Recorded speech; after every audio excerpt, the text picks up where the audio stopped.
Up an announcement up on Canvas about quizzes, upcoming quizzes, and exam 2. I decided to give everybody a little bit more time and move it all to after spring break. Should give you enough time to hopefully study and catch up on everything that you might need to do. So we're going to take 2 quizzes when we come back. One on naming on Monday, one on basically bonding and like balancing equation, I think, in types of reactions, which is a little bit of 6 and a little bit of 7 as well on Wednesday. And we're going to move the exam to probably the week after that, which would be like the week of the 7th of April, I believe. So I think it will be probably on that Wednesday, which is the 9th or 10th, one of those days, whatever it is in that announcement. So if you didn't look at the announcement, make sure you do. It will explain basically all those things along the way. Any questions on that there? Okay. All right. So we were talking about something. We were talking about equations here, and we were talking about balancing equations. Remember that when we have a chemical equation, we have reactants on the left-hand side of the arrow, and that's really your starting material. They go to products on the right-hand side of the arrow. Now, when we talked about it, we always want to make sure whenever you're using an equation, especially a little bit later on here in this chapter towards the end, definitely always important, pretty much in chemistry, that those equations are balanced. And you never really, in any situation, usually in chemistry, you want to use an equation that is not balanced. And remember that when we do balance an equation, put 2 there. Let's try that again. A is what I'm looking for there. We only, as we talked about, we only change the coefficients. And the idea there is, again, as we talked about, pretty much in a chemical reaction, all we're doing is breaking bonds and making bonds. That's all electron based, which means we don't do anything with the nucleus, and we never change elements. So however many elements you have on the reactant side, you should have the exact same number of those elements on the product side. Again, they just may be in different sort of compounds over there. And that's the idea of balancing it. So only coefficients. Again, we never, for example, if this was something, we never change the subscript as we talked about. Again, if you do that, you're actually changing what that thing is. So you never want to change that. You also never, as we also talked about, want to put any big numbers in between, like letters or anything like that in the symbol. So no big numbers like in between or anything of that nature. Again, as we talked about, kind of a little different ways to sort of balance it. So if you have a basic equation that really doesn't have polyatomic ions in it, I like to do the table method there, where you just kind of make a table of everything you got on the reactant and product side. And again, you start with kind of coefficients. As we did in a number of those examples, I would start with what seems easiest just to kind of fix something that's maybe just in one sort of formula on each side of the arrow is a good place to start. Then kind of leave things that are a little bit more complicated in the sense that we had a couple examples, I think, where we had oxygen in a couple of things, and then one side, it only was on one thing, or nitrogen was in a couple of things, and it was just in one place on the other side. So, those guys you kind of want to leave to the end to fix, and that usually works really well. Remember, as you go through the balancing process there, you'll probably fix one thing and mess up something else. So that's a very common thing that occurs as you go through it. But eventually everything should fall into place. Remember, though, if we do have some equations that involve polyatomic ions, a lot of times it's much easier to kind of keep those together and kind of balance them as like units rather than sort of individual ions, or sorry, individual elements. You could, if you wanted to do individual elements, but as we talked about, again, you'll have a lot more sort of multiplying in and numbers to kind of keep track of. So if you kind of keep those polyatomic ions together when you're balancing, that's a really good way to balance those pretty quickly. In that method, essentially, you start with whichever polyatomic ion you want to balance.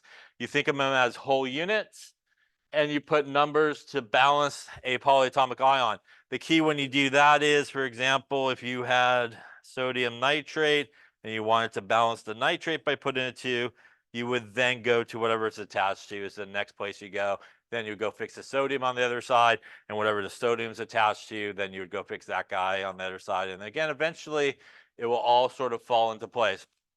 Regardless of what you do, what method, whatever way you do it, when it's all said and done, all the coefficients need to be whole numbers and they do need to be the simplest set of whole numbers, as we talked about. So again, if you found a way to balance this equation and this thing was all balanced, we could still go through all these guys and really reduce everybody down by 2, which again would give us the properly balanced equation that looks something like that. And that's again what you should sort of end up with.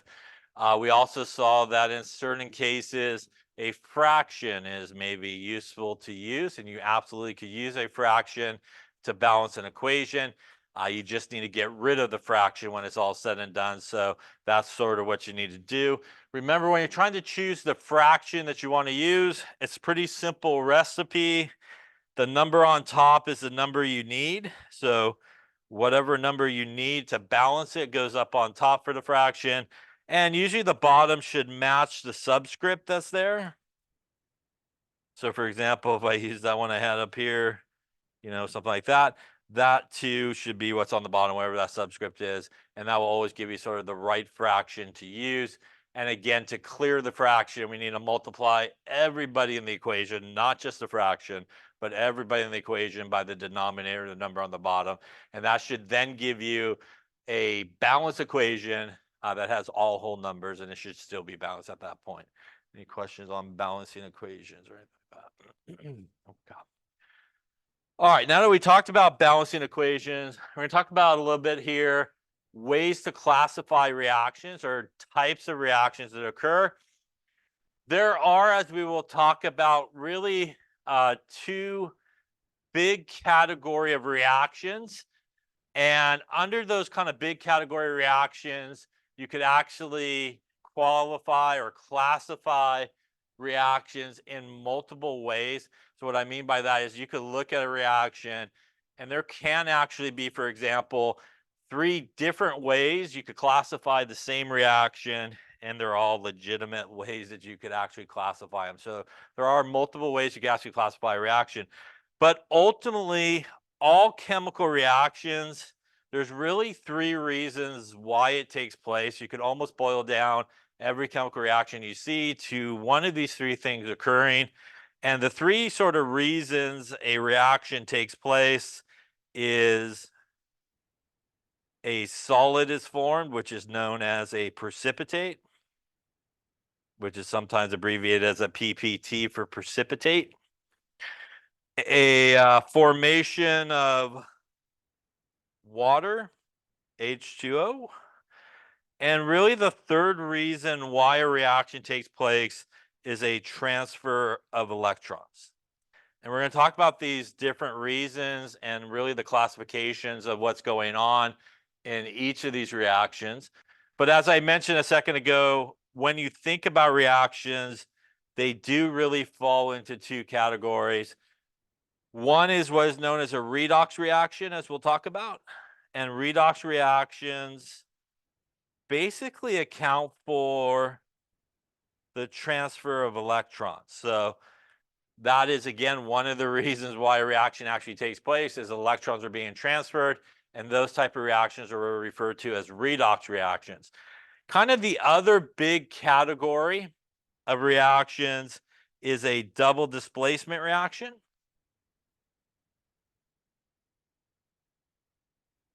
And a double displacement reaction, as we'll talk about, basically accounts for the other 2 reasons why a reaction takes place. In a double displacement reaction, what essentially happens, as we will see, is you actually start with 2 ionic compounds, and they're ionic because there's like a positive and negative guide together and a positive and negative guide together. And in a double displacement reaction, 100% of the time, the 2 positive guys basically switch partners. So 100% of the time, they just kind of switch partners. And I'm kind of running out of room, so I'll go underneath it with the arrow. And it will make actually 2 new ionic compounds. And when you make these 2 new ionic compounds, one of those other 2 things will happen. One of these guys may be a solid, which is a precipitate. And that is basically, again, one of the reasons why this reaction may take place. You may also do this, reason 1 up there, if you will. You may also do this, and one of these combinations that come together over here will actually make water. And that would be, again, the second reason a reaction takes place. So when we talk about double displacement reactions, they typically account for those two things happening. Typically, either you get a solid that forms or precipitate, or you make water, basically. One you could actually see most of the time. You could actually see a solid form in most cases. It gets cloudy or whatever it may be. Water sometimes is a little bit harder to see because, you know, you made water. It doesn't look too much like different than the solution that's in there, which is water-based. But those are two things. And again, redox reactions basically are for transfer electrons. So like I said, pretty much every reaction will pretty much boil down to one of those three things basically occurring. Any questions on that there? Okay. So let's talk about first redox reactions. Redox reactions are what are referred to as oxidation and reduction reactions. They are, again, the ones, as I just mentioned, responsible for electrons being transferred. And again, this is, you can think of as like a big umbrella to which we can more specifically classify reactions another way or with a different description. But what is redox and all that means? So there are several definitions of oxidation and reduction, which we will see as we go through this chapter. And we'll actually see it again when we get to organic chemistry. Oxidation and reduction happens a lot. Oxidation essentially means somebody has lost electrons or will lose electrons. There are two other definitions that we will see. It also can mean that it has gained oxygen from reactants to products, or it has lost hydrogen from reactants to products. Now, again, this is probably more where we're going to see it is when we get into organic chemistry, those two definitions. Probably for now, this is going to be really the definition that you'll see the most for oxidation. But again, we'll see the other two definitely when we get into organic reactions, the gaining or losing of oxygen or hydrogen. Reduction basically means the opposite of all those. It will be somebody that gains electrons. It could also mean somebody that has lost oxygen as you go from reactants to products. And it also can mean somebody that has gained hydrogen as you go from reactants to products. Once again, these two are really more of an organic sort of definition that we'll see a little bit later on in the semester. But here again, probably the electron definition is definitely the one that we will see the most. Some people remember this as Leo the lion goes grr. Loss of electrons, oxidation, gaining of electrons, reduction. Nowadays, people are fond of the oil rig.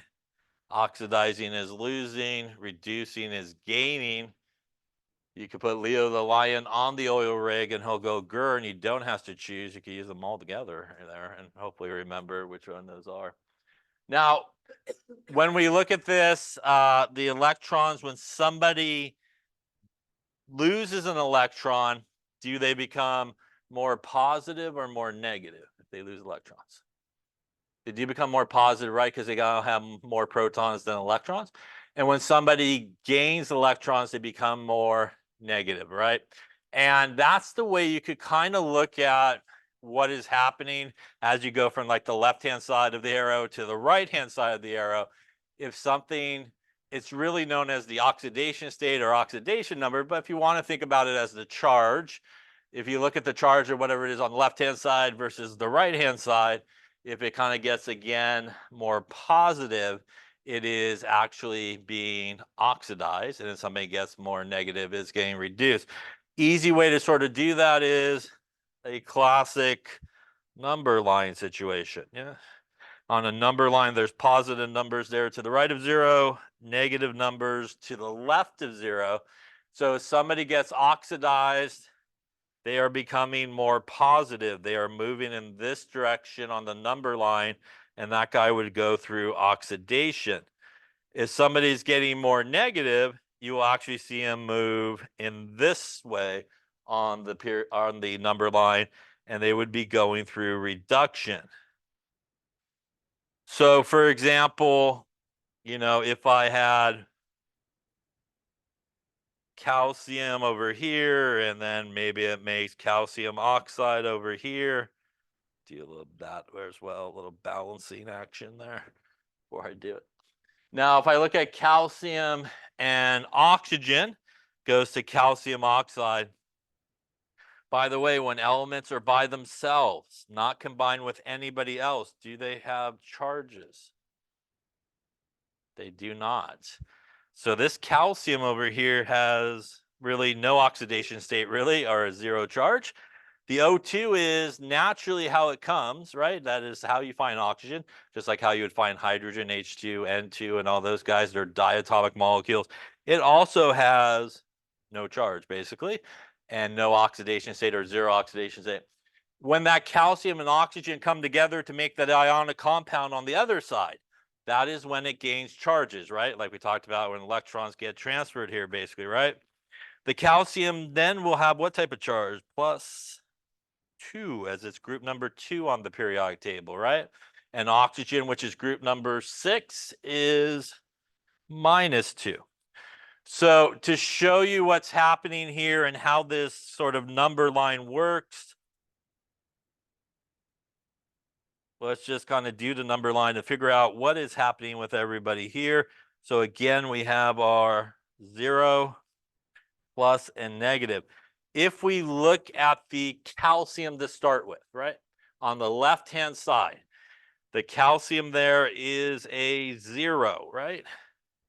And it ends up on the right-hand side at a +2, which means on the number line, it is moving this way. That is moving more negative or more positive, which means oxidation or reduction. It means oxidation, yes? So it's becoming more positive. You're going to lose electrons, which means you have more protons, you become more positive. So the calcium here is going through oxidation, right? If we look at the oxygen, right? So that was calcium. We look at the oxygen, it started at 0. And on the right-hand side, it ended at -2, which means it's moving in that direction, right? It's becoming more negative in this case, right? And that means it should be going through reduction, right? It's gaining more electrons, which is why it's becoming more negative. So this guy is going through reduction. By the way, the good thing about oxidation and reduction is all you have to do is figure out one of them. And by default, the opposite thing is happening to the other guy. They always happen together. So if you could just figure out which one's being reduced or which one's being oxidized, by default, the opposite thing is happening to the other one. So that's kind of a nice thing. You could actually just try to figure out one of them. If you're for sure on that one, then obviously you can figure out the other one by being the opposite. By the way, the thing's being oxidized and reduced in this case on the left-hand side of the arrow. And again, basically what's happening here is those calcium is going to send over some electrons basically to the oxygen here. So again, our calcium is losing electrons, which is why it's being oxidized. And our oxygen is gaining electrons, which is why it's being reduced. By the way, we could actually know this without even figuring much of that out, because between calcium and oxygen, calcium is what type of element? It is a metal, non-metal? Is a metal. And oxygen is a, and when we make an ionic compound, which one always loses electrons? It's always the metal, right? For all those reasons we talked about. So whenever you have an ionic compound, it should always be the metal that loses electrons and being oxidized. It should always be the non-metal that will accept those electrons and being reduced. So with an ionic compound, again, you could always fall back to that metal, non-metal. Metal loses electrons, non-metal gains electrons. And that's pretty much your two definitions of oxidation and reduction. Question on that there. Now, this also works, for example, let's just say in this case, let's say I had,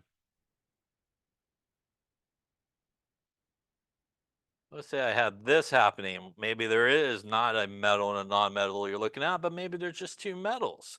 let's say I had iron with a +3 on the left-hand side, and it ends up with iron with a +2 on the right-hand side. Take a moment and decide, is this going through oxidation or reduction? All right, so let's take a look. So obviously here we have charges we could clearly see. So on the left-hand side, right, the sort of oxidation state or charge of the iron is +3, right? Which is this charge. On the right-hand side, it is +2, which is also its charge in this case. So again, you could go to the number line there and just go, all right, is starting on the left there at +3, which would be maybe about here. And it's ending at +2, which means it does need to go that away, right? And then is that becoming more negative or positive? It's pointing to the negative side. And because it's becoming more negative, oxidation or reduction? It is reduction. This guy is going through reduction, yeah? So again, just simply trying to figure out again, it's really the oxidation state, but we'll call it the charge of those things on each side. And again, whichever way it's going on that number line, if it's becoming more negative, it's going to be reduction. Becoming more positive, going to be oxidation. Question on that there. All right, so this, as we can see here, is again one of the ways that we could overall classify a reaction. We look here at sodium and chlorine coming together to make sodium chloride. We look at the charge of the sodium on the left. That is 0, as it's not combined with anything.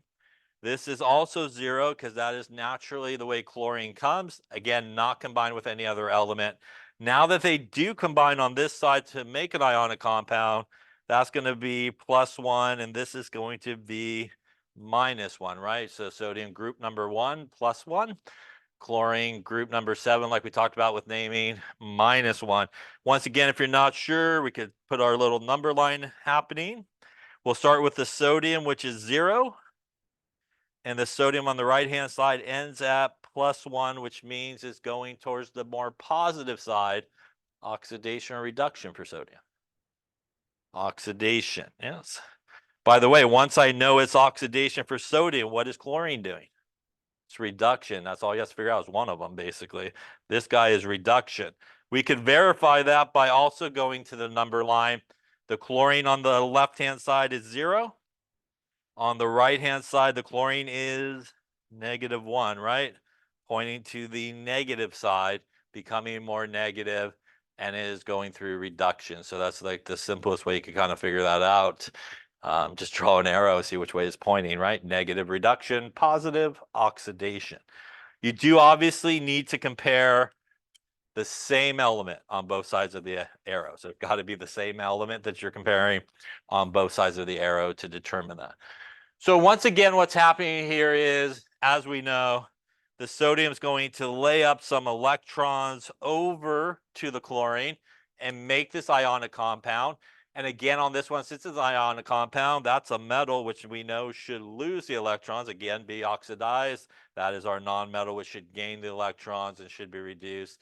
And ultimately, what is happening here is it is that transfer of electrons that causes this reaction to occur. That need to kind of transfer those electrons is really one of the reasons, and really the reason in this case, that this reaction does take place.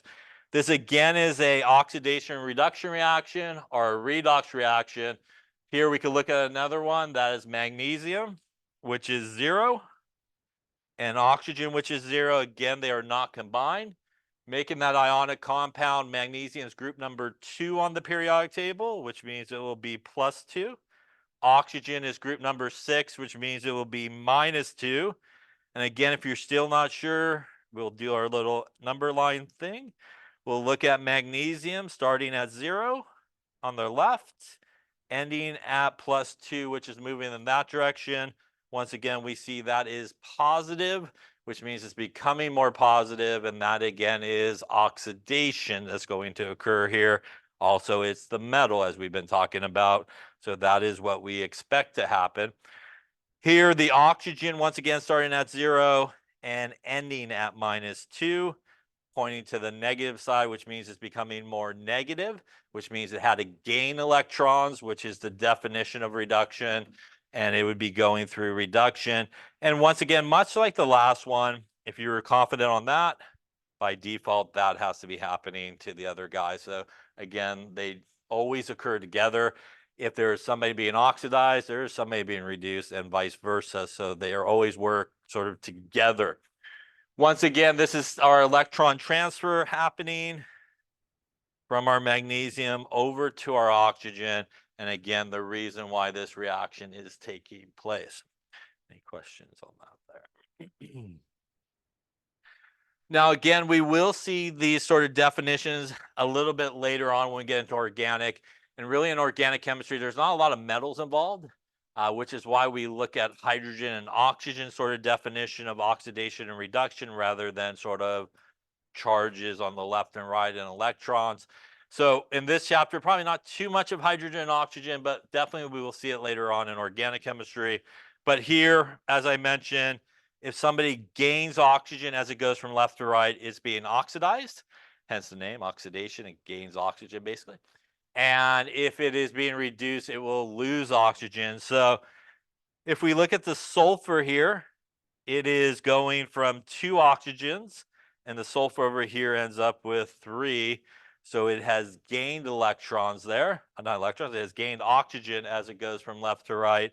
So this is going through oxidation as it has gained those oxygens.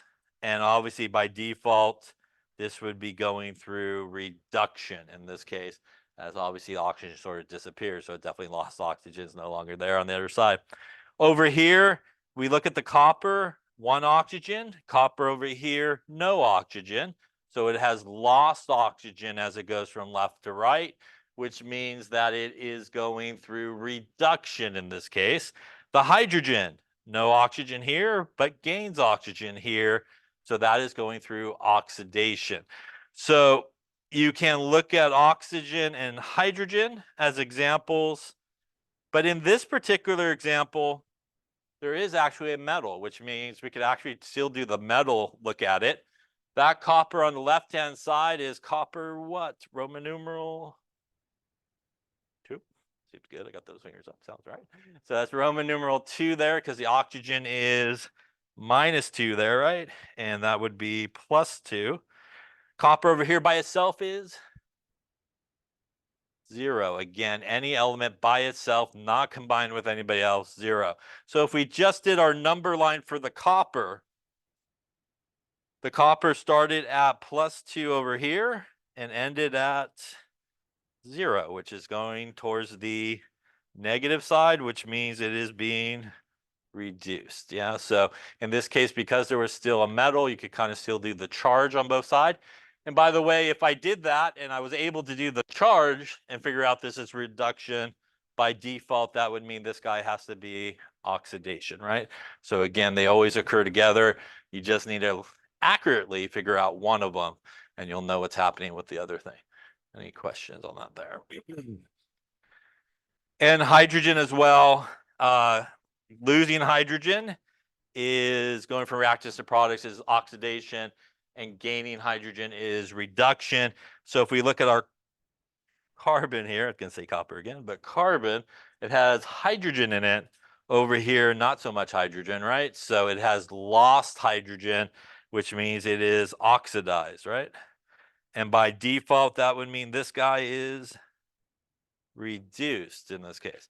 By the way, I could also use the oxygen definition here, right? The carbon went with no oxygen to oxygen, which means it also gained oxygen, which is another definition of oxidation. So, sometimes you can look at more than one sort of definition, but they all should tell you the same thing, which one's being oxidized and which one's being reduced. So once again, probably in this chapter, more the charge is what we'll see. But again, when we pick up organic chemistry, it's all about hydrogen and oxygens gaining and losing in terms of reduction. So we definitely will see it a little bit later on when we get into those chapters. Any questions on that there? Okay. And by the way, even though we sort of look at hydrogen and oxygen in those cases, what's ultimately still happening is still a transfer of electrons, even though we're kind of looking at oxygen and hydrogen for those purposes. As we talked about, those are the 3 driving forces. Again, why a reaction occurs, solid being formed, water being formed, are again the transfer of electrons, which is really our redox sort of definition.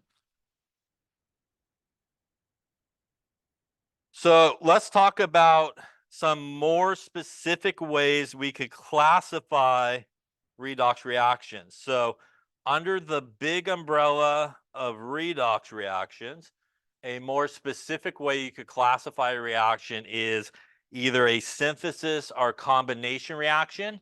And in a synthesis or combination reaction, it is basically two things make one thing is basically what you're looking at. So two things will make one thing. So here we have two things makes one thing. So synthesis, combination. Two things make one thing, synthesis or combination. That is a more specific classification of a redox reaction that's still occurring. If you look at the water formation, hydrogen by itself is 0. Oxygen by itself is 0. When hydrogen and oxygen get together to make water, oxygen is -2. Hydrogen is +1 in this case. And if you go to our number line here, we could see for our hydrogen, it is starting at 0 and ending at +1, which means our hydrogen is actually becoming more positive. And that would mean the hydrogen is going through oxidation or reduction. It becomes more positive. Oxidation. By default, that would mean the oxygen is going through reduction, right? The opposite. And we can see that with the oxygen is starting at 0 and ending at -2, becoming more negative, the oxygen. And that again is your definition of reduction. So a more specific classification, two things make one thing, is a synthesis or combination reaction. It falls under the bigger classification of reactions, which is it's a redox reaction. I would say 9 times out of 10, people would probably call it a synthesis or combination reaction, but ultimately it is under that sort of redox umbrella. Any questions on that there? The next type of reaction is pretty much the opposite reaction. It is a decomposition reaction, and that is when you start with one thing and make multiple things. So if you start with one thing and make multiple things, that is the way you can recognize it as a decomposition reaction. If you run an electrical current across water, you will break it apart into hydrogen gas and oxygen gas. That again is one thing makes two things in this case. You take a little mercury 2 oxide and heat it, get some mercury and oxygen occurring. Two things make one thing. Again, classic decomposition. So synthesis or combination, you put it together, and decomposition, you break it apart, basically. Still a redox reaction happening here. It is still under the big umbrella of redox. If we look at our water going in this direction, that is +1 for the hydrogen, -2, 0, and 0 in this case. In this case, when we break apart the water, the hydrogen is starting at +1, which is over here, and ending at 0. In this case, going backwards, the hydrogen is actually becoming more negative, and it's the hydrogen here that is getting reduced, and the oxygen is getting oxidized in this case, because it's the opposite of what you did, right? So if you kind of flip the reaction around, everybody switches basically places there. Oxygen starting in this case at -2 over here, ending at 0 as you go this way, becoming more positive when you go backwards here. Same thing with the mercury over here. That is mercury 2. That is mercury with no oxidation state. So if we look at the mercury, mercury is starting in this case at +2 and ending at 0. Mercury is being reduced in this case. The oxygen is being oxidized. So again, the big classification of this type of reaction is still a redox reaction. Ultimately, what is happening here is still transfer of electrons, which is why this reaction takes place. But in this case, we're actually breaking it apart, right? So one thing makes multiple things. Any question on those two types of reactions? They're basically opposites of each other. The next type of reaction, which also falls under a redox reaction, is a single replacement reaction. And in a single replacement reaction, you have basically one thing, and that could be a metal, for example, plus an ionic compound, which is a positive and negative guy. And in this case, the metal actually has no charge to start with because it's all by itself, like you had a piece of zinc metal just by itself. And although the metal is not starting with a charge, we do know that when a metal makes a charge, is that going to be a positive charge or a negative charge when it makes a charge? Positive. So what happens in this reaction is the metal will actually go in and kick out the positive guy. And when it kicks out the positive guy, that is when that metal will then gain a positive charge and actually hook up with the negative guy there. And the guy that gets kicked out will come out by himself with no charge. So what's really happening is the A is sending some electrons over to the B in this case, and that is what's going to cause it to go away. You could also do this reaction with a nonmetal plus an ionic compound.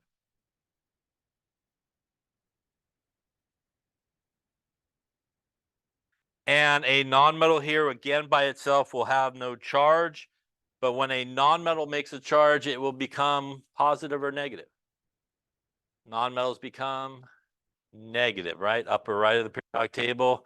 They're the ones that will gain those electrons.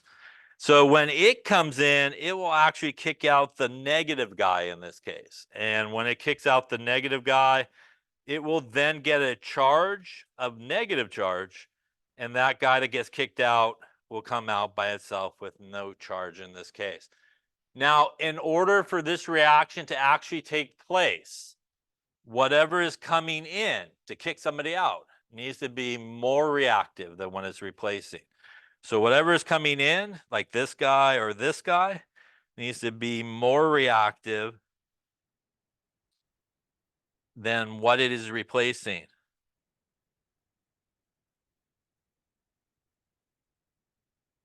So for example, if you did this guy here, which is zinc coming in and kicking out hydrogen, it will make hydrogen gas. You'll see bubbles occur in your test tube. That's the hydrogen gas being made.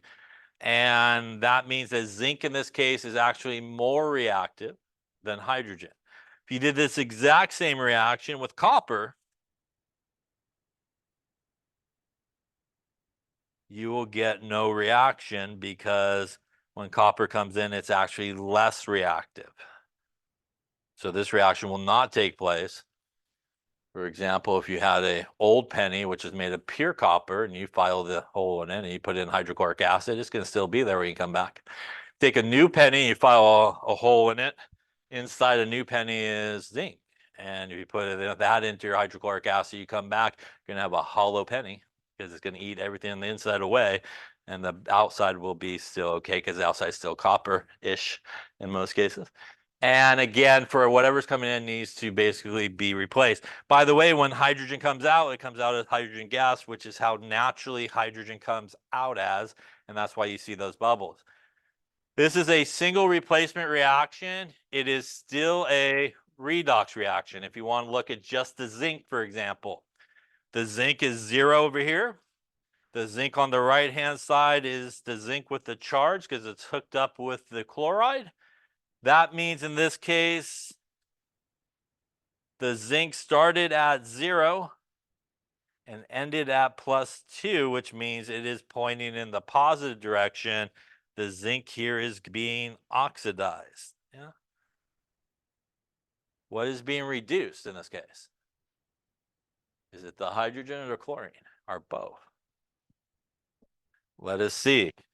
How about the hydrogen on the left? It is actually +1 in this situation, and hydrogen by itself is 0, which means when we look at the hydrogen in this case, it is starting at +1, which is here, and ending at 0, becoming more negative. And it is the hydrogen here that is actually getting reduced in this case. What's happening with the chlorine? Chlorine on the left-hand side has what type of charge? minus 1. It is group number 7 on the periodic table, right? On the right-hand side, the chlorine has what type of charge? Minus 1, because it's still group 7, right? Did anything change with the chlorine? Nothing. It's what we call a spectator ion. It's just hanging out, having a good swim, but not doing anything, right? So it's just kind of there to balance out the charge. So it's really the zinc and the hydrogen changing in this reaction. The chlorine is not doing anything. It's just kind of hanging out. Any questions on that? So again, falls under the big category of redox reactions. A more specific classification for this reaction is a single replacement. Some people call it a single displacement. It don't really matter, but single replacement reaction in this case. Any questions on that there? Yeah. It has a few reasons why, but yeah, some of those periodic trends that we talked about. There's actually what is referred to, and it's not so important for us, but there is what's referred to as an activity series, and just in case it pops up somewhere, but I don't think it will. But an activity series really is just a list of a bunch of elements, and usually you have hydrogen like in the middle or something, and then you got a bunch of elements above it, you got a bunch of elements kind of below it. And when you look at this activity series, anything that's higher on the list will replace anybody that's lower on the list. So if you were looking on that list, you would see zinc is higher than hydrogen, and it would replace it because it's higher on the list than hydrogen. If you look on this list, you would see copper is actually below hydrogen, and it would mean it's less reactive. So this was known as an activity series, and usually a basic one is just like that. It's just a list of elements, and usually hydrogen is in the middle. And again, anybody higher on the list is lower. For like non-metals, for example, group 7 is actually the activity series for group 7 on the periodic table. As you go up, based on those periodic trends, becomes more reactive. So fluorine would replace chlorine. Chlorine would not replace fluorine because it's lower on the list. Bromine would replace iodine. Iodine would not replace anybody else above it and stuff like that. So for like the non-metals, it's usually the halogens you look at, and you can actually use the periodic table on group 7 as like an activity series. And again, it increases as you go up. And it's really based on those periodic trends we talked about in that chapter, because right, everything as you go up and to the right wants to give away, hold on to their electrons and grab electrons, makes them super reactive. And to answer your other question, as you go down to the left, we got everybody that wants to give away their electrons, right? So it makes it kind of more reactive. Yeah. Other questions? All right, so what we're going to talk about next, though, is a blank screen. No, let's get rid of that there. We're going to talk about the other big classification of reactions. So redox is basically your synthesis, your single replacement, and your decomposition. A precipitation reaction falls under double displacement reactions. And always when you have a double displacement reaction, and how you could recognize it as being different than a single replacement reaction is you have 2 ionic compounds. So in a single replacement reaction, you got just 1. In a double displacement, like the name implies, double means 2. You got 2 basically ionic compounds here. And always when you have 2 ionic compounds, 100% of the time, they're just going to switch partners, basically. So they're always just going to switch partners and make new ionic compounds on the other side. And again, as I said earlier, we'll have our A and our D, for example, and our C and our B in this case. And again, if one of these guys makes a solid, which is known as a precipitate, then you get a more specific classification of this type of reaction, which is known as a precipitation reaction. So a precipitation reaction is a double displacement reaction that results in a solid being formed. As a result here, if you take some potassium chromate and you mix it with some barium nitrate, you will form some barium chromate, which is a solid. And that presence of a solid, which is known as a precipitate, makes this a precipitation reaction. It is still a double displacement reaction. That's a positive guy, negative, positive, negative. If you were to look at the ions here, that is basically K plus and CO4 2 minus. The basic ions of this guy is Ba2+ and NO3-. These two guys switch partners, and these two guys come together as they switch partners on the other side of the arrow. Super important, if you're asked to write what's on the other side of the arrow, you actually start with the right formula. So when I take K plus and NO3-, I just need one of each, which is why I get that KNO3 formula here. When I take the barium, which is +2, and put it together with the chromate, which is -2, that is why I get one of each of them when I put them together. Do I care all that much about the extra 2's on the left-hand side? Not until I put it together correctly. Then I care about the missing 2's, and I need to balance it. So I think I talked about this when we were talking about balancing equations. This is a very common error that people make. If they had something like this, they would look at it and go, perhaps, I don't know, like K2NO3 2 and like maybe BaCrO4, and they'll try to balance and write the formulas at the same time, and you'll get the wrong formulas and it will not be properly balanced. So if you have to predict what's on the other side of the arrow, and I don't know how much I would ask you to do that here, but if you did, you need to make sure you always start with the formulas first, just like you're doing nomenclature, get everything settled, and then you should go back and change the coefficients and balance the equation. And you also should look at it like this. Even though there's 2 potassiums in that first guy, the basic ion of potassium is K+.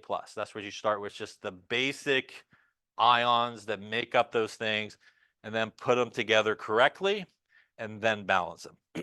Any questions on that there? All right, so precipitation reaction forms a solid, which is, again, one of the 3 reasons why a reaction takes place. It is specifically called the precipitation reaction because it makes a solid. It falls under the big umbrella on a rainy day of double displacement reactions, and it is ultimately a double displacement reaction that's taking place here.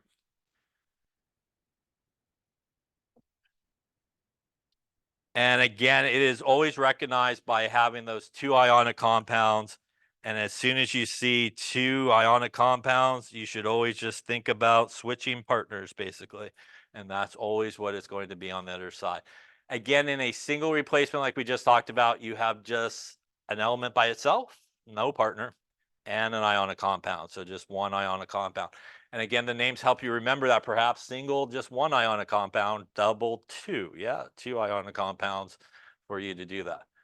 Any questions on that there? Here is an example of a strong acid and strong base coming together. This is hydrochloric acid, which is an acid and a base. And typically when you take an acid and base, especially a strong acid and a strong base, which is what this is, you basically make 2 things. You make water and what is referred to as a salt. And a salt is a fancy word. I don't know how fancy it is, but it's a fancy word for an ionic compound. It's basically a metal and a non-metal together is basically what a salt is. This type of reaction is called an acid-base reaction. It's also called an acid-base neutralization reaction. Acid-base neutralization reaction, because you basically make water. Where does the water come from always in this situation? The water always comes from the hydrogen from the acid, because that's the definition of an acid, H plus basically, and the OH minus from the base, which is the definition of a base, something that makes OH minus. So that gives me 2 hydrogens and an oxygen. That makes my water. And what does the other part of it come from? It's basically what's left over after you do that. It is this guy, which is K plus, and this guy, which is Cl minus, making KCl in this case. So 100% time you got strong acid, strong base, H plus from the acid, OH minus from the base, makes your water. Whatever's left over you put together, and that's what makes your salt. A salt really in this case is also a spectator ion. It's just hanging out, having a good swim. It's really not doing much in this case. But a couple of things are happening here. This is still a double displacement reaction. And it is because, as you can see, hopefully that's a positive, negative, and basically we switch partners here, right? And that is your ultimate double displacement reaction that occurs. It is also the third reason why a reaction takes place, because what did I make on the right-hand side? I made water, yeah. So again, that's one of the three reasons why a reaction takes place. You basically made water. If you were looking at this, you probably wouldn't see it because water doesn't look all that much. It looks like everything else, unless you maybe put an indicator or something in there. You may help you understand it's an acid-base one. Any questions on that? So under the double displacement sort of umbrella, we have precipitation reactions, which make a solid. We also have acid-base neutralization reactions, and that is making water. And under our redox, we have our electrons being transferred, which is our synthesis, our decomposition, and our single replacement. There is one more reaction that actually does fall under redox reactions. And this guy, which is a combustion reaction, falls under the redox umbrella. And I would say, to be truthfully honest with you, probably 9 times out of 10, maybe even more, if somebody's talking to you in your everyday conversation about a combustion reaction, I don't know what kind of conversations you have, but maybe you're having that conversation. They are most likely talking to you about the organic combustion reaction, which is you take an organic guy, and usually an organic guy contains carbon, hydrogen, and oxygen, like that, methane, like some propane happening there, right? Methane, propane, when you put a spark with those, you get fire, yeah? Like when you light a Bunsen burner, you turn your barbecue on, whatever it may be, right? All those kind of things. And if you take that organic compound and you add oxygen to it, usually a spark along with it will give you some fire and heat. You will always make these things. You will always make CO2 and water. So if you see CO2 and water on the product side and you see O2 on the reactant side, it is probably an organic combustion, especially if you got some type of carbon, hydrogen, oxygen thing that you are starting with. That is probably, like I would say, most of the time what people are talking about with a combustion reaction. There is an incomplete combustion that can form carbon monoxide instead of CO2 and water. But I say most of the time, if they don't say it's an incomplete combustion, then CO2 and water is basically what you're going to do.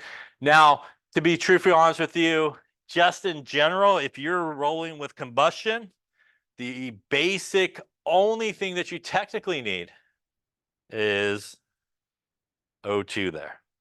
That technically is all you need for it to be considered a combustion reaction, even though most people would be talking about these type of combustion reactions. But technically speaking, if you had O2 on the reactant side, it can be classified as a combustion reaction. So what that means, for example, is if you looked at this one that we saw maybe a little bit earlier, magnesium plus some oxygen makes a little magnesium oxide. This is two things that make one thing, which means it can be classified as a synthesis reaction, right? Or a combination. It is also a redox reaction, as we saw earlier, right? 0, 0, plus 2, minus 2. Could also be classified as a redox reaction because definitely there's electrons being transferred from the magnesium to the oxygen. And what else is there?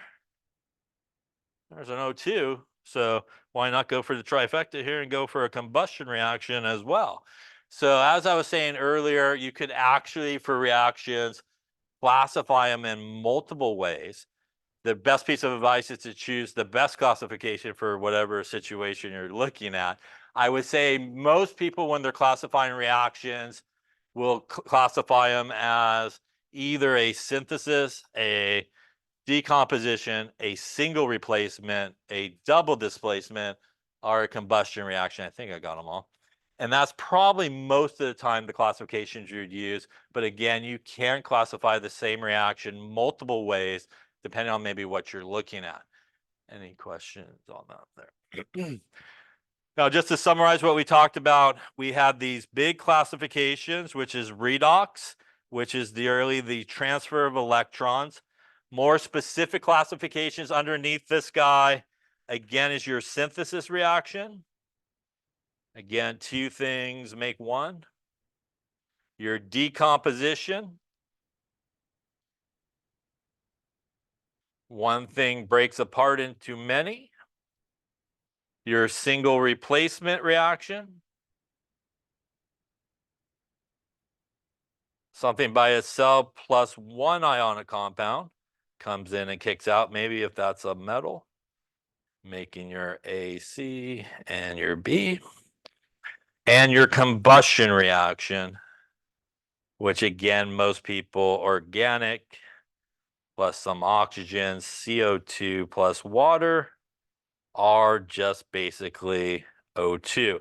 And again, all those guys under the redox category are more specific ways that you could classify a redox reaction happening. On the double displacement side, it will take care of the other two reasons: the formation of a precipitate or a solid, and the formation of water are, again, the two things that you get out of that guy. And this is always the same type of reaction. Double means two, so two ionic compounds switching partners as they go across.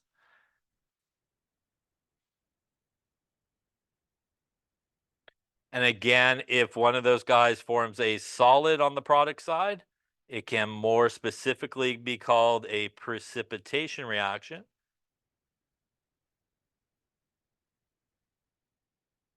And if one of those guys forms water on the product side, it most likely will be more specifically a acid-base reaction. So again, kind of our two big umbrellas covers all three reasons really why a reaction takes place. And under those big umbrellas, we could have more specific classifications of these type of reactions. Any questions on any of that there? Okay, we're going to continue on here, and we're going to talk about some calculations that are important, and then we're kind of put everything together and talk about calculations you could do with reactions. So the next thing we're going to talk about is molar mass and our friend Avogadro and his number. And one of the first things we're going to talk about is actually the mole. And the mole is a sort of name in chemistry that does represent something.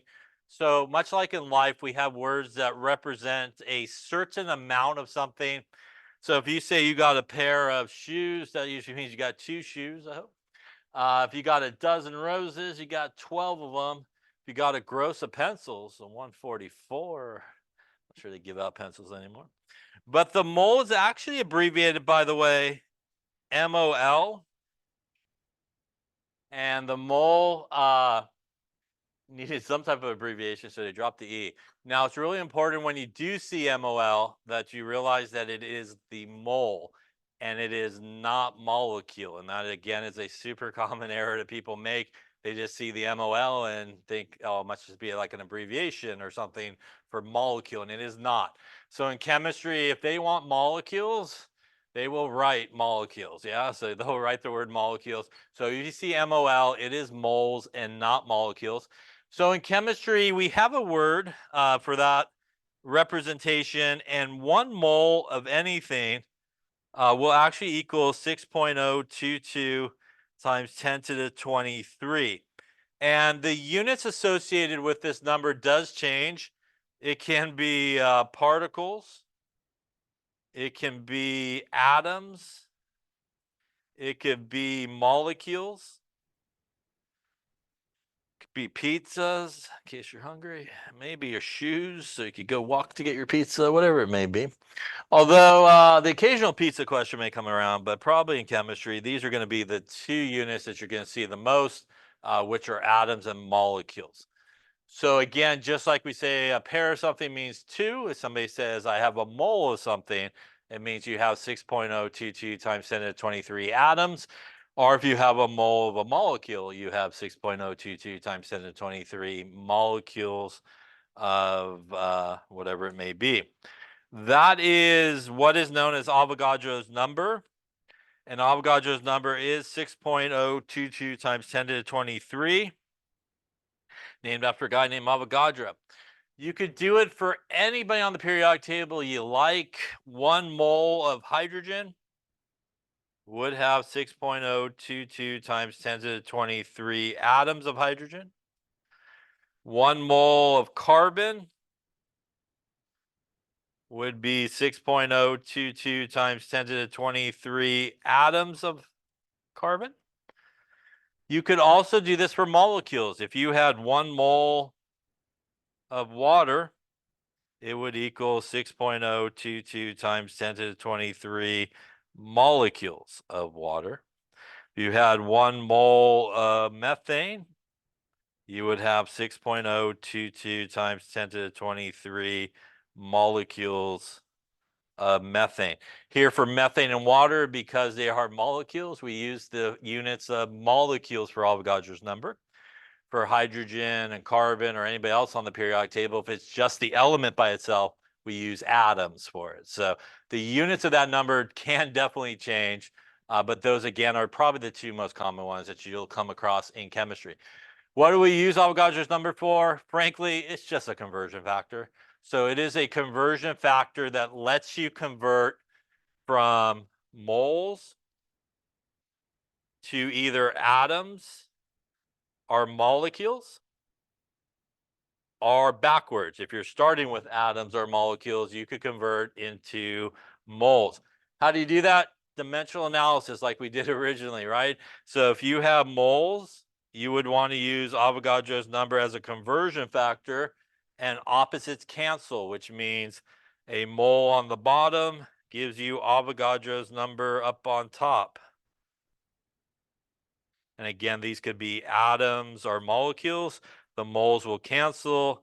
You'll get to atoms. And again, you could also do this with molecules as well, depending on the units that you need. And if you're starting with atoms or molecules, you would put Avogadro's number in the opposite location, which means it would go on the bottom, and you would go 6.022 times 10 to the 23 atoms is a mole. The atoms or molecules will cancel, and you will be left with a mole. So really, Avogadro's number is a conversion factor that really allows you to go between those units. And again, you want to use it as a conversion factor, and that pretty much means you could always do it like we did with conversion factors, put the moles on top, the atoms or molecules on the bottom, or flip it around and go Avogadro's number up on top with atoms or molecules and a mole on the bottom. So again, you can use it just like any conversion factor we use when we're talking about conversion factors and dimensional analysis. Question on that there. Should you use Avogadro's number in every calculation? The answer is definitely not. And what happens is a lot of people go, I learned this number, I probably should use it somewhere. And they end up using it wrongly, but hopefully wrongly correctly in a sense. They will oftentimes divide by Avogadro's number at the beginning and then multiply by Avogadro's number at the end, which cancels each other out. You actually get okay sometimes in that situation. But you should never use Avogadro's number unless it's necessary.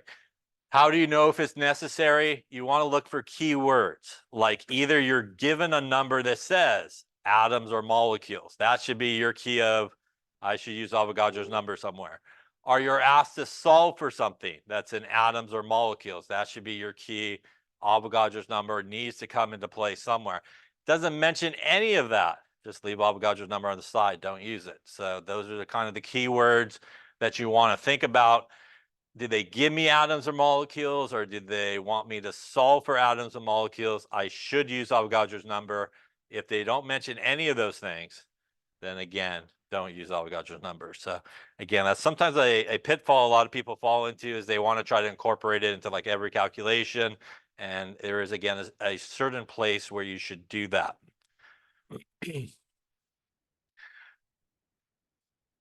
Now, as I mentioned, Avogadro's number represents that 6.022 times 10 to the 23.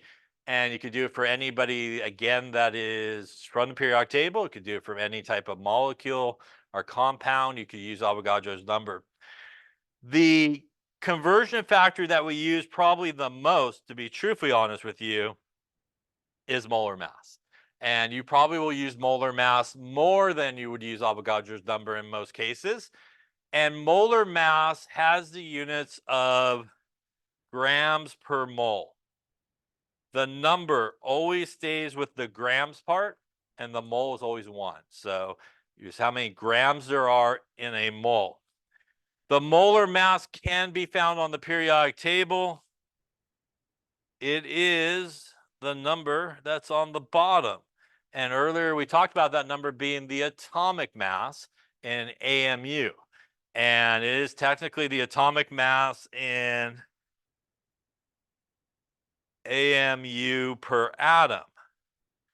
But nobody goes to a scale or a balance and see AMU listed, right? You see grams usually listed.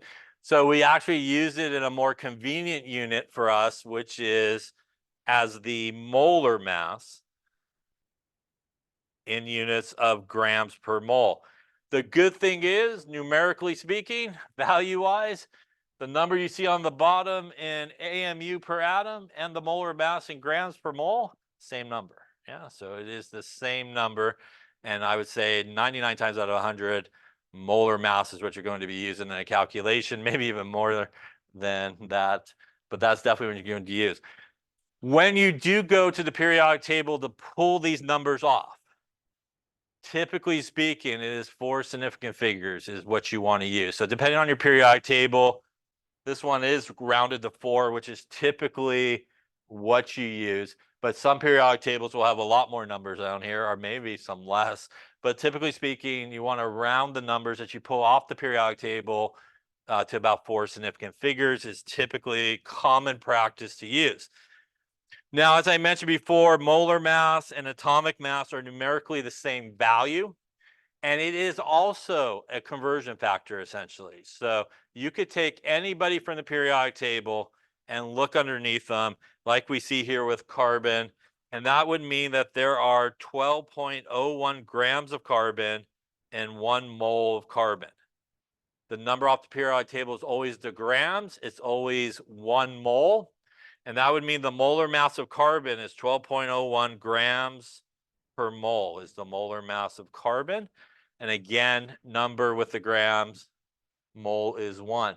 It is a conversion factor. So you could write, for example, for carbon, 12.01 grams over a mole. And you could use it with the mole on top, 12.01 grams. So you could use it as a conversion factor.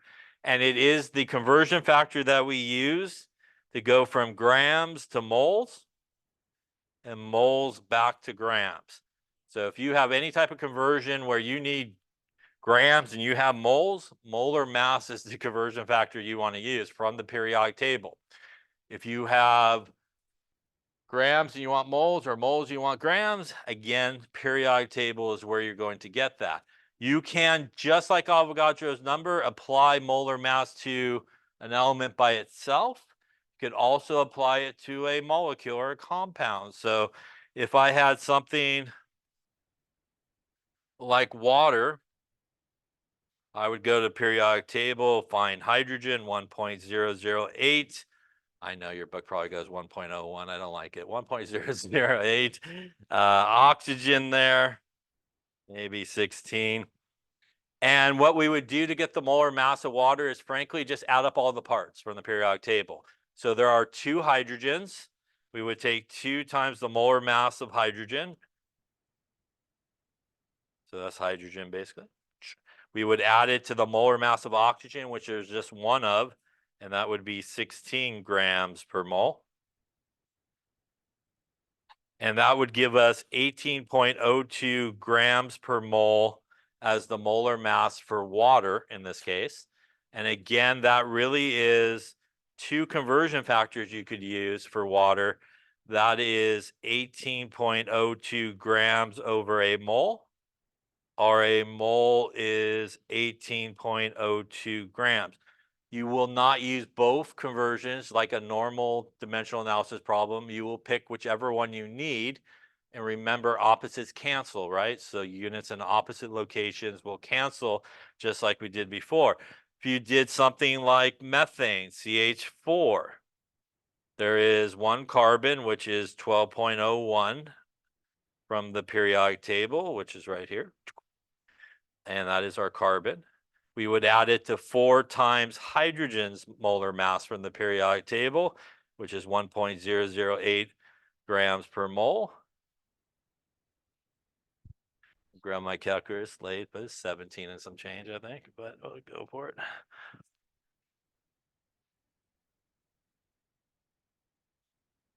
Ah, 16, that'll work. So we got 16.04 grams per mole. That would be our molar mass of CH4. And again, you could use that as 2 conversion factors, 16.04 grams per mole, or a mole is 16.04 grams. So again, you would not necessarily have to use them both, and you probably shouldn't. So for example, let's just say that I had 52.5 grams of CH4, and I want to know how many moles of CH4 that would be. And again, I see MOL, which is moles, not molecules, right? So that is moles. And we would do it just like a dimensional analysis problem, 52.5 grams of CH4. And once again, it's not written as a fraction, but I can now see grams are up on top, which means between my 2 conversion factors here, the one on the left, the one on the right, which one would be appropriate to use in this case? The one on the right, it has the grams in the opposite location, right? Dimensional analysis, opposites cancel. So we would use that just like a regular conversion problem. The grams will cancel. Once again, a reminder, we're multiplying what's on top, right? And we're dividing what's on the bottom, just like we did in chapter 2. And in this case, 52.5 divided by 16.04 would give me 3.273067. A lot of numbers. By the way, significant figure-wise, where should I end up? That is how many? 3. And that is this one we really should look at. So I really should end up with 3.27 moles, just like we did with dimensional analysis, right? So molar mass can be found from the periodic table. That is basically where you get this conversion factor from, right? So instead of finding it in like a book table, you find it on the periodic table. You could do it from any element that is by itself. You do it for any type of compound. You just add up all the parts, and that gives you how many grams there are per mole. And you just want to use it as a conversion factor. Any questions on that there? How does Avogadro's number and molar mass relate to each other? Well, they relate to each other like this. If I have, for example, here hydrogen, which is 1.008, and I have 1 mole of hydrogen, right? That means that there are 1.008 grams of hydrogen and 1 mole of hydrogen, right? That is the molar mass basically from the periodic table. And if I have 1 mole of hydrogen, how many hydrogen atoms would I have? 6.022 times 10 to the 23 atoms of hydrogen, right? If I have water, we just did 18.02 grams of water equals 1 mole of water. How many molecules of water would I have? 6.022 times 10 to the 23 molecules of water. What is the thing that ties together grams and atoms or grams and molecules? The thing that ties them together is moles, yeah? Moles is the middle step to get you from one end to the other. So if you have grams and you eventually want to get yourself to atoms, you need to go molar mass from the periodic table to get to moles. Then you need to go Avogadro's number, right? To get yourself from moles to atoms. Same thing here. If you started with grams and want moles of water or a molecule, you need to go molar mass to get yourself to moles and Avogadro's number to get yourself to molecules. Also, by the way, if you started out on the right-hand side there, you need to go from atoms to moles. That's Avogadro's number. Moles to grams, molar mass. So it works the same going backwards as well. Same thing here. Molecules to moles. Avogadro's number. Moles to grams, molar mass. So once again, molar mass from the periodic table, bottom number, how many grams there are per mole. If you have something that is a compound, you just need to add up all the parts. Avogadro's number, a fixed number of 6.022 times 10 to the 23 used with molecules or atoms. Any questions on any of that there? Come. And once again, if there is no mention of atoms or molecules, don't do the Avogadro's number part. Yeah.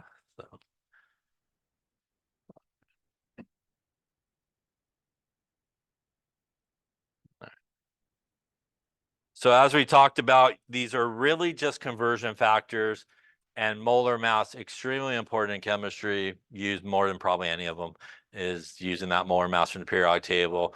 Grams to moles, moles to grams. Those are two conversions that are the start of a lot of calculations, taking grams to moles, and they're also a lot of times the ending part of a calculation, like moles to grams. So they're used a lot in chemistry, that molar mass part of it. All right, well, let's try some, shall we? So why don't you give it a go here? We want to know in the first one, how many moles of helium are in 5.46 grams of helium? In case you can't see the periodic table, let me give you what we got going on here for helium, 4.003, and for zinc, 6538. We'll use the new number, why not? One of the few numbers have changed over the years, 6538. Used to be 39. All right, so take a few moments there, grab your calculator. It's been a while. Say hello to it and see if it works good, hopefully.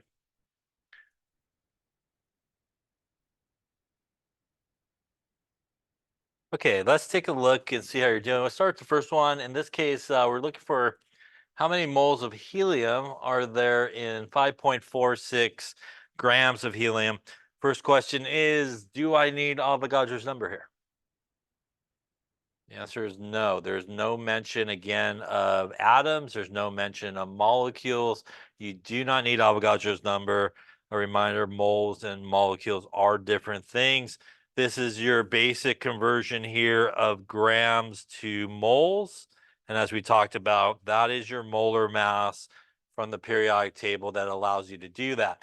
You would go to the periodic table, you would find helium, you would see that number there. And again, that means that you have 4.003 grams of helium in a mole of helium. Our helium's molar mass is 4.003 grams per mole is typically the way it's written. Again, really, that is a conversion factor that we could use 4.003 grams over a mole, or we could put the mole up on top and 4.003 grams. We're just going to take a dimensional analysis approach because remember, it will kind of work itself out for you if you do that. Again, here, basically grams are up on top. So opposites to cancel, which means right-hand side is what we want to use here. We're essentially dividing here by the 4.003 grams per mole of helium. Grams will cancel. And again, we're going to divide what's on the bottom and multiply what's on top, just like we did previously. And in this case, looking at this guy, 1.36 moles of helium in this case. Yeah. Any questions on that one there? Okay, looking at the second one here, we want how many grams of zinc are there in 0.256 moles of zinc. Do we need Avogadro's number on this one? We do not. And once again, that is not molecules, that is moles. So again, that's really important to remember. So this is actually a mole to gram conversion, also molar mass, basically from the periodic table. We're going to grab the molar mass right there. And again, that would tell us basically the molar mass is 6538 grams per mole is the molar mass of zinc. We could also flip this guy around and again use it as a conversion factor in the other sort of degree there. We'll do our dimensional analysis here. We got 0.256 moles of zinc. Once again, if it helps you, put it over 1 so you can see that the moles are up on top. In this case, left conversion or right conversion I need to use here? Which one? I need to use the one on the left, opposite, right? Puts moles on the bottom. And grams go up on top. Once again here, the moles will cancel, going to multiply and divide. In this case, really just multiply in this particular case. And that would get you 16.7 grams of zinc in this case. Both times significant figures based off of really the original number there, which has 3.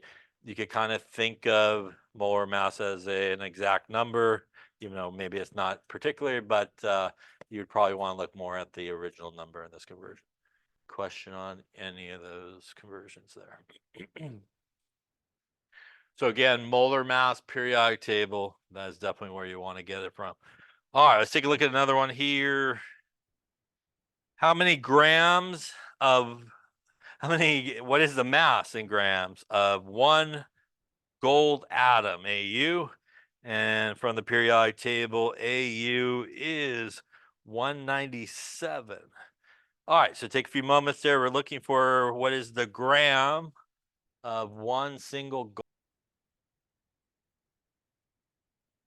Okay, so let's take a look at this one. What is the mass in grams of one single gold atom? First question is Avogadro's playing a part in this calculation? It is, because the key word here is atom, right? So we're given atom. That should tell you need to use Avogadro's number somewhere along the way. In this particular case, we have atoms. We eventually want to get to grams. What is the unit that ties both of those together? It is the moles, right? So now we can think about how we could get there. I know atoms to moles, that's our friend Avogadro, right? And moles to grams is from the periodic table and the molar mass, right? So that is like the pathway we want to go to sort of get us there. So we need a couple of really conversion factors to allow us to do that. Obviously, we need Avogadro's number, which would mean in this case, 1 mole of gold would contain Avogadro's numbers worth of atoms, pretty much in this case, right? And again, that's going to give us our 2 conversion factors that we could use. 1 mole of gold over 6.022 times 10 to the 23 atoms. Or we could use Avogadro's number up on top as well, over 1 mole. Right. So that is where we're going to kind of try to use to go that pathway. Molar mass, once again, always going to come from the periodic table, right? And it's that number on the bottom. And that number for gold means that we have in 1 mole of gold, we got about 197 grams. And that would give us our molar mass of gold of 197 grams per mole for gold. We also could flip that around and use it as a conversion factor the other way if necessary. We could flip it around and go a mole is 197 grams, right? Now, again, we're going to start, and remember that if you set it up dimensional analysis like we were talking about and have done previously, it does help you with should I multiply or divide if you're not sure, right? So again, we just want to put things in opposite locations. So we'll start with what they gave us, which was 1 gold atom. And once again, if it helps you, put it over 1. And now you should hopefully see that atoms are on top, which means should I use the conversion factors up here on the left or the one on the right? Which one should I use? Which one will put atoms in the opposite location? It is the one on the left, right? That has atoms in the opposite location. That's going to put my Avogadro's number right about here. And my 1 mole of gold up on top. The atoms will cancel at this point. If I stop the calculation right at this point, the units I'm in are what? Moles. I basically have now gone halfway across, right? So I'm stopped right there. I now need to go the rest of the way, and that's going to be our molar mass conversion to help us do that. You can do one of two things at this point. You could get an answer if you want. And if you do get an answer at this point, I wouldn't round too much, but if you want to, or you could just continue on with the calculation and still do the opposites cancel, right? So I'm going to continue on with the calculation. And again, in this case, by doing it this way, I could clearly see the moles are on top or bottom in this case. The moles are on the top, which means to get rid of moles, I need to put them on the opposite location, which would be the bottom. So now when I look at my two options here for conversion factors from the periodic table, only one of them should work correctly, which is, in this case, the one on the left, which has the moles on the bottom. We will do that. 197 grams up on top, moles on the bottom. The moles will cancel. The only unit left standing at this point are grams, which is good because that's what we're looking for. And because we set it up this way in dimensional analysis, the only thing we have to remember, like we talked about previously, up on top we multiply, on the bottom we divide, right?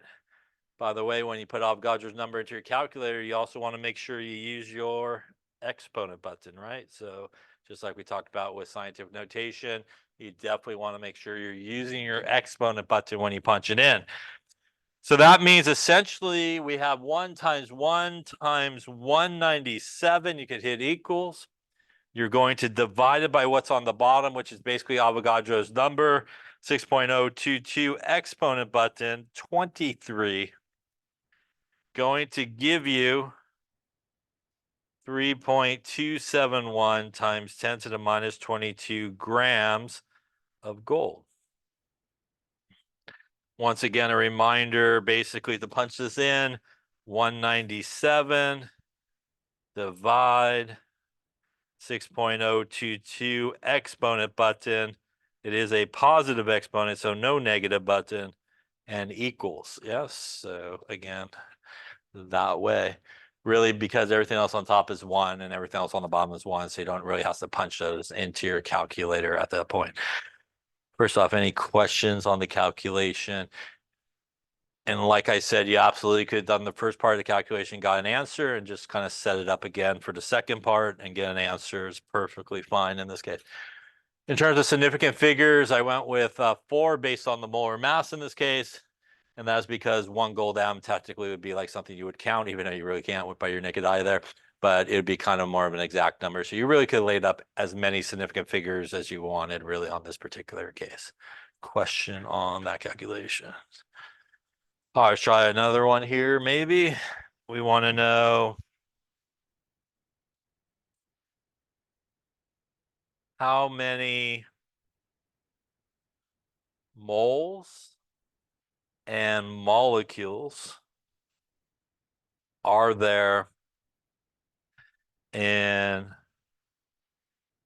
we'll go 32.5 grams of C2H4. So some things from the periodic table that might be helpful. Carbon 1201, hydrogen 1.008. So we're looking for 2 answers. How many moles? And then how many molecules would that be? Take a few moments, see what you come up with.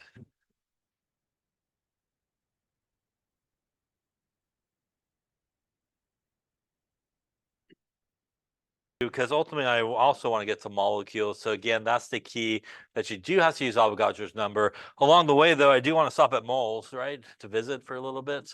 And we are starting with grams to moles to molecules. And again, we want to think about sort of what ties those together. And that is going to be our molar mass from the periodic table, right? Our molar mass from there. And again, moles to really badly written molecules there. There go. Is going to be our Avogadro's number. So again, that is the pathway we want to go. We do need to calculate the molar mass here for this guy. So again, we would go to the periodic table and just add up all the parts. There are 2 carbons, each from the periodic table, 12.01 grams per mole. Again, coming from here, and that's for our carbons. There are 4 hydrogens, each at 1.008 grams per mole from the periodic table. And again, we're just going to add up all the parts here, and that would get us our molar mass of 28.05. Again, those are grams per mole. Again, we know we could use this as a conversion factor that way, or if we needed to, we could flip it around as moles per 28.05 grams. By the way, if you were asked what is the molar mass, that is the way you would present it, with the grams per mole is typically how you would present it as the answer. We also need our Avogadro's number, which means in this case, 1 mole of C2H4 would give us our Avogadro's worth of molecules in this case, as this is not just an atom from the periodic table. So here we would use those molecules as the unit. Now we really have everything we need to do this calculation. We will start with what was given to us, which is 32.5 grams of C2H4. Once again, if it helps you, you can put it over 1, and that should point you in the right direction here, that I need to get rid of grams. Opposite location, grams on the bottom here will do that for me. And in this case, I'm actually going to get an answer because it was part of the question. So I will actually get our answer here. Grams will cancel, going to multiply and then divide. Not much to multiply up on top since it's basically times 1. We'll take 32.5 divided by 28.05. That is going to give us 1.16 moles of C2H4. I'm going to round here because we are looking for that as sort of an answer to the question in this particular case. First off, any questions on the first part there? That essentially took me from there to here, right? I'm sitting now at moles, and I now need to go the rest of the way. Once again, it's going to be Avogadro's number is what's going to allow me to do that. So I'll just pick it up from my boxed answer there. And again, if you're not sure, that is still up on top, right? So that is still up on top, the moles. And that is going to help me decide for my second, what should go on the bottom, moles or molecules? Moles, so they cancel. So moles of C2H4 should go on the bottom. Avogadro's number here should go up on top. And again, these would be molecules. Again, different than moles. Yeah, so different things. In this case, we're still multiplying what's on top, dividing by what's on the bottom. And in this case, we'll take our answer, and I'm actually going to take the non-rounded number, and I'm going to times it by 6.022, making sure to use my exponent button. And we will end up with, looks like 6.98 times 10 to the 23. These would be molecules of C2H4. Any questions on any of those steps? So again, you want to keep in mind not to use Avogadro's number in the wrong situation. You got to have molecules or atoms given to you, or you're looking for it. And again, always grams to moles, moles to grams, periodic table, molar mass is what you want. Any questions on any of that?